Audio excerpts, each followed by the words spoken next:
Shake, shake on the boxcar moving. Big shake to the land that's falling down.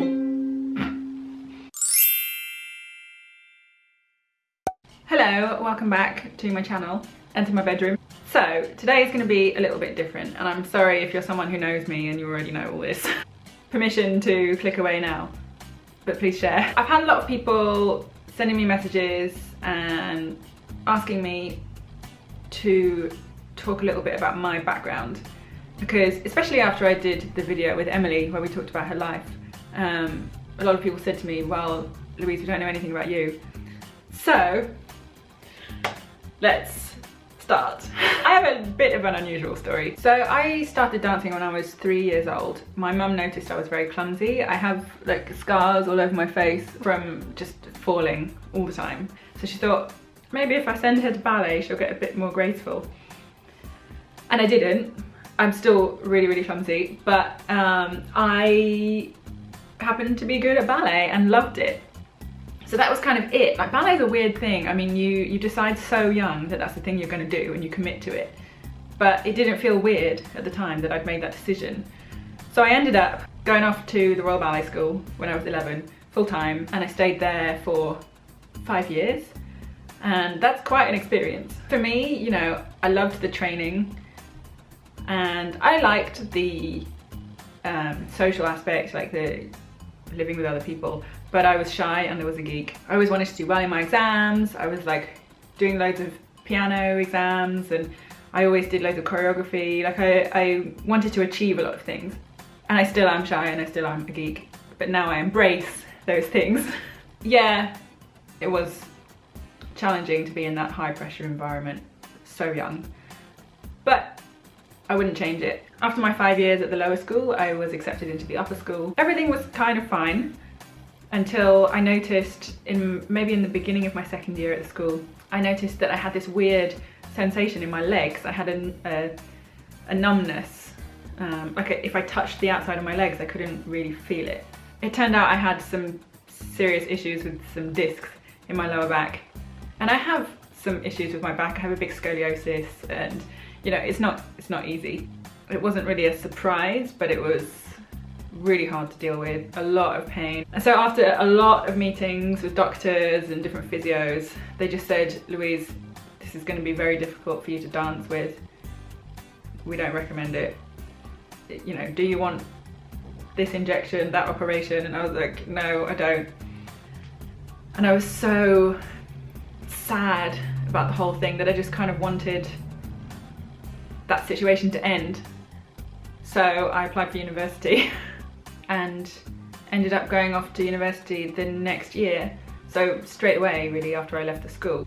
And I was devastated. I wanted to dance, but it just wasn't possible at the time. So in my head, that was the end of it.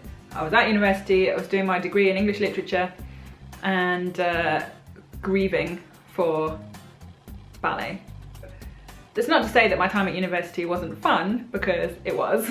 My friends and I used to make little videos all the time. So if I can find anything that is suitable, that I'm okay to show, I will insert it here.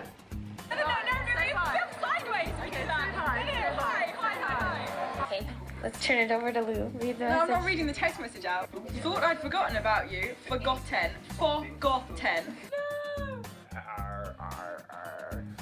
You can't do it. Oh my god, I suck. Look how happy she looks. So I hope you like that. I didn't really know what I was going to do afterwards, and then really in the last few days of my third year, I was looking through some websites, some job adverts. This advert popped up for artistic coordinator at the Royal Ballet, and I thought, huh.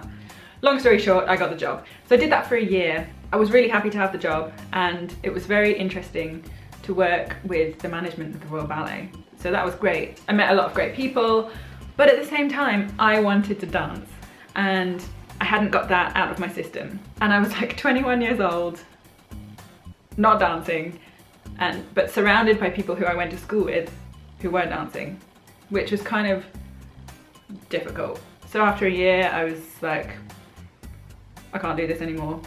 And I left. And during that time I had started to get back into choreography.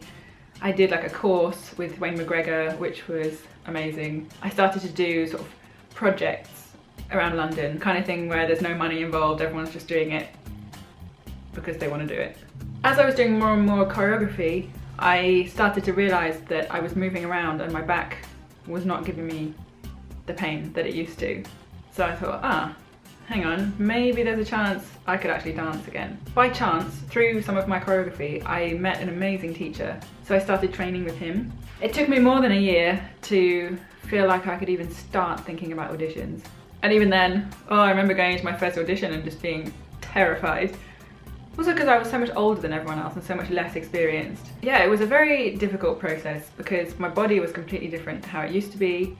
I would point my foot and get cramp in my foot because it just wasn't used to it anymore. So yeah, and I would try to lift my leg to the back and it would just be like, you know, just nothing. And getting back on point, it was awful. But at the same time, I was so determined to make it happen because I had this thing that I hadn't expressed. I needed to dance professionally. I wanted to do it and no one was going to stop me. The first job I got was a short contract with English National Ballet as an extra for their big production of Swan Lake at the Royal Albert Hall. They hire a lot of people for that, so I was one of many and I just was trying to muddle through somehow. And I was very scared. I remember like shaking through the first rehearsal in costume and makeup, orchestra, lights, everything.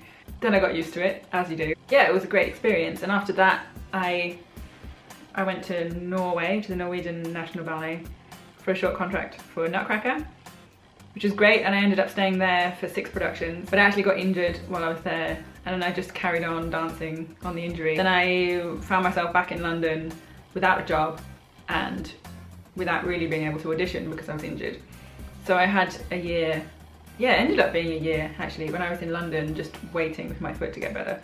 I stayed with some friends for a while and one of them was really into YouTube actually, and that's how I started getting interested in YouTube.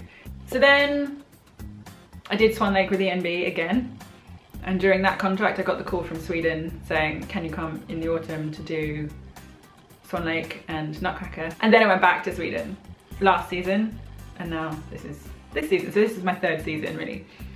So that brings us about up to date. It was a bit of a different way of doing it.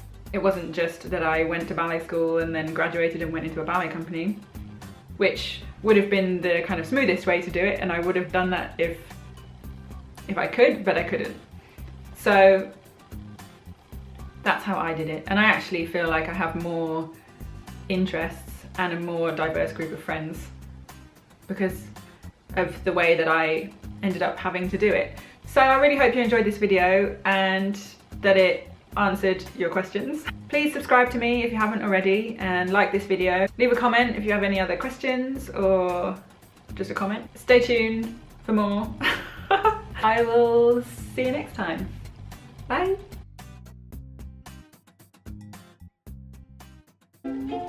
Here comes your man.